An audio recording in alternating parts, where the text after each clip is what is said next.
Balloon ফিরি ছাড়া কি রুটি বানানো যায় শুধু হাত দিয়ে চেপে চেপে?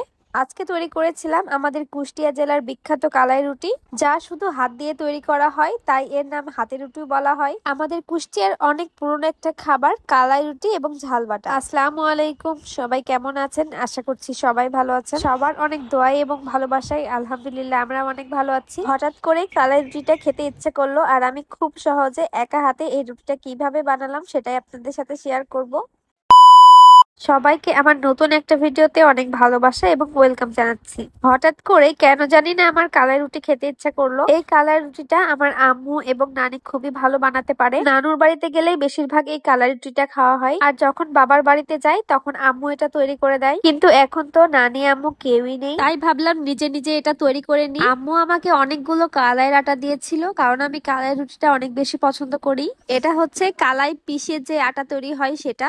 আটা মাখার জন্য খুবই সামান্য লবণ দিয়ে অল্প অল্প পানি দিয়ে এটা আমি মেখে নিব। প্রথমেই বলেছি, এই আটার রুটিটা তৈরি করতে কোনো রকমের বেলুন ফিরি লাগে না। এইটাকে গ্রামের মানুষ হাতের রুটি বলে। একবারে পানি দিয়ে দিব না, তাহলে আটাটা বেশি নরম হয়ে যাবে। এইদিকে আস্তে আস্তে আমার আটা মাখা হয়ে যাচ্ছে। আটা মাখার সময় খেয়াল রাখতে হবে খুব একটা নরম অথবা শক্ত যেন না হয়। কালাইয়ের রুটি এখন বাজারেও কিনতে পাওয়া যায়। আমার আটা মাখাটা হয়ে গিয়েছে, এবার আমি ভাগ ভাগ করে নিচ্ছি। এই কালাই রুটিটা অন্যান্য রুটির থেকে বেশ মোটা হয়। এবারে আমি রুটিটা তৈরি করে নিব।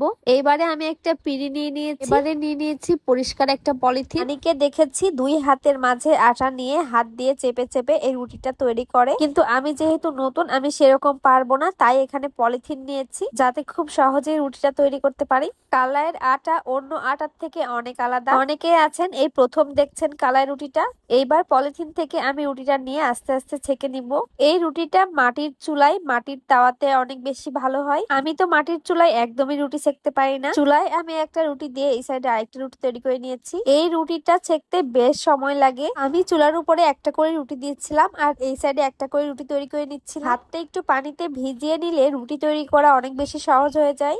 অনেকের কাছে কালাই রুটির যে আটাটা হয় সেটা একটু অচেনা লাগতে পারে। যখন জমিতে নতুন কালাই ওঠে তখন সেগুলো ভালোভাবে পরিষ্কার করে পিষে নিলেই এরকম রুটি তৈরির আটা হয়ে যাবে। রুটি তৈরি করা শেষ, এবার আমি তৈরি করে নিব মরিচ বাটা। এই মরিচ বাটা তৈরি করার জন্য আমি প্রথমেই শুকনো মরিচ পুড়িয়ে নিব। শুকনো মরিচটা হালকা একটু পুড়িয়ে নিলে এই মরিচের টেস্টটা অনেক বেশি ভালো আসে। এইখানে আমি দুইটা পাটছোলা নিয়েছি। পাটছোলার দুই মুখে দুইটা মরিচ দিয়েছি। এইবারে এই মরিচ চারটা আমি পুড়িয়ে নিব। চুলার মধ্যে দিতে না দিতে আগুন ধরে যাচ্ছিল মরিচের সাথে। মরিচটা এদিকে পোড়ানো হয়ে গিয়েছে।